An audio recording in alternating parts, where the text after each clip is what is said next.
តែសមាជិកគ្រួសាររបស់ម្ដាយនៅទីនោះទេខ្ញុំចង់ជួយសង្គ្រោះក្មេងតូចនោះខ្ញុំគ្រាន់តែចង់ជួយសង្គ្រោះក្មេងតូចនោះកូនប្រុសខ្ញុំប្រកាសទេខ្ញុំបានចំណាយពេល5ឆ្នាំក្នុងអាពាហ៍ពិពាហ៍ដើម្បីយល់ពីនៅពេលដែលគូស្នេហ៍មួយគូនៅជាមួយគ្នាវាមិនមែននិយាយអំពីការបែកគ្នាទេវានិយាយអំពីយើងប្រកាសណាស់ខាងចាស់របស់យើងកូនប្រុសច្បងនៃចំនួនទាំង3មិនត្រូវបាត់បង់ឡើយចូលទៅរកឪពុករបស់កូននេះគឺម្ដាយតែម្ដាយរបស់អ្នកណែណាបានស្វែងរកយោបល់ទេលោកគ្រូពេទ្យខ្ញុំជាប្តីរបស់គាត់ស្ដាប់ខ្ញុំចុះខ្ញុំមិនបានស្ដាប់ឪពុកម្ដាយខ្ញុំទេ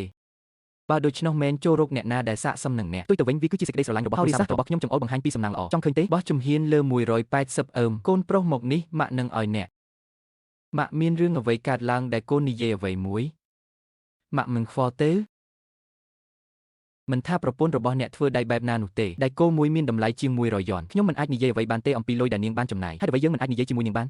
ក្រុមគ្រួសាររបស់នាងលុយគ្រួសារគេមានតែកូនស្រីម្នាក់ទេលុយរបស់អ្នកនៅពេលនោះតើអ្នកណាមិនធ្លាប់បានលុយស្ដាប់បរោះនោះចុះម៉ាក់ខ្ញុំគិតថាគំនិតផ្សេងគ្នាអាចត្រូវបានរួមបញ្ចូលគ្នាបន្តិចម្ដងវាមិនអីទេប៉ុន្តែអូយសម្លាញ់វាមានក្លិនស្អុយណាស់ទៅងូតទឹកហើយអ្នកស្រីស្វាមីដែលចូលចិត្តរើសអើងរបស់ខ្ញុំនៅតែត្អូញត្អែអ្នកឃើញទេខ្ញុំមកពីជនបទហើយមើលងាយមនុស្សដូចខ្ញុំតើខ្ញុំមិនខឹងនឹងការផឹកស្រារបស់អ្នកទេអ្នកត្រូវតែញូតទឹកបន្ទាប់ពីផឹកស្រាមែនទេតើមានអ្វីផ្សេងទៀតដែលត្រូវនិយាយអំពីជីវិតអាពាហ៍ពិពាហ៍យើងនៅតែត្រូវយកចិត្តទុកដាក់ចំពោះអនាម័យនោះហើយជារបៀបដែលជំងឺនេះបានកើតឡើងប៉ាវាមានអារម្មណ៍ដូចជាម៉ាក់បានធ្វើឲ្យអ្នកមានទ្រព្យសម្បត្តិច្រើនផ្ទះរបស់អ្នកនៅឆ្ងាយណាស់ប៉ានិងម៉ាក់ប្រហែលជារកលុយមិនគ្រប់ដែរបន្ទាប់ពីនិយាយថាអូត្រូវហើយទៅកាន់ប៉ាសេតើអ្នកមានសំណួរផ្សេងទៀតទេអ្នកគួរតែយកចិត្តទុកដាក់បន្ថែមទៀតចំពោះសុខភាពរបស់អ្នកខ្ញុំនឹងត្រឡប់មកវិញនៅពេលណាមួយដើម្បីជួបអ្នកទាំងអស់គ្នាម្ដងទៀតកូនប្រសារស្រីល្អដល់ពេលញ៉ាំអាហារហើយម៉ាក់ទាំងនេះជាអាហារដែលនៅសល់ពីម្សិលមិញខ្ញុំបានទិញបន្លែថ្មីជាច្រើនបន្លែស្រស់ត្រឡប់មកវិញហើយឬនៅអូស្នាក់នៅរហូតដល់យប់ជ្រៅឬក៏ត្រឡប់ទៅធ្វើវាម្ដងទៀតសូមយល់ផងបរិះនោះបានខិតខំធ្វើការដូច្នេះសូមយើងនិយាយអំពីរឿងនេះអាហារនៅទីនោះគ្មានអ្វីពិសេសទេដល់ពេលញ៉ាំម្ហូបទាំងនេះហើយគួរឲ្យខ្លាចណាស់ហើយអ្វីបានជាអ្នកមិនមានវាខ្លានោះទូចចង់ស៊ីរួចក៏និយាយអំពីកូនប្រសាររបស់វាតាំងពីអ្នករៀបការជាមួយគ្រួសារយើងមកគ្រួសារថេងមិនគួរធ្វើរឿងទាំងនោះទេតែចរិតរបស់នារីវ័យក្មេងល្អយអាក្រក់ខ្សែដៃអូអ្វីហ្នឹង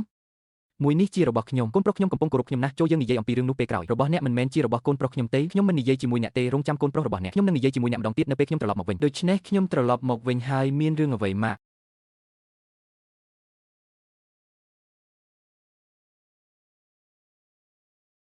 ប្រពន្ធដែលអ្នកបានរៀបការជាមួយអ្នកហើយអ្នកហើយអ្វីបានជាអ្នកខឹងសម្បាដូចព្រះនាងដែលខូចចិត្តហើយអ្វីមិនយល់ថាខ្ញុំខឹងគេខ្លាំងម្លេះសួរថាម៉ាក់ឯងធ្វើអីនឹងមិនមែនទាំងអស់នឹងទេតើអ្នកមានខ្សែដៃទេ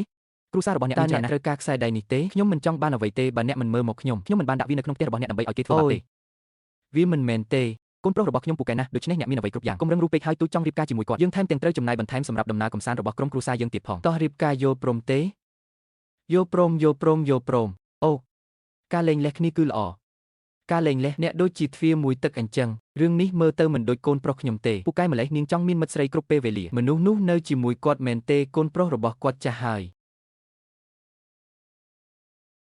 ប្រពន្ធឲ្យអ្នកមានផ្ទៃពោះខ្ញុំចង់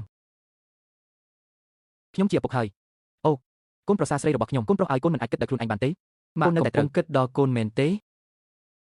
អស្ចារ្យណាស់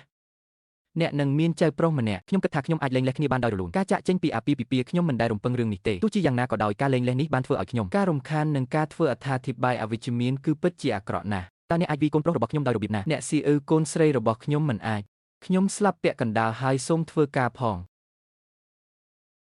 ខ្ញុំបានសុំឲ្យនរណាម្នាក់រកផ្ទះរបស់អ្នកនឹងបាត់បង់អ្វីដែលអ្នកបានទិញចាប់ពីថ្ងៃនេះទៅអ្វីគ្រប់យ៉ាងរួមទាំងឪពុកនាពេលអនាគតរបស់អ្នកផងដែរសូមផ្ដល់ឱកាសឲ្យខ្ញុំម្ដងទៀតផងប៉ា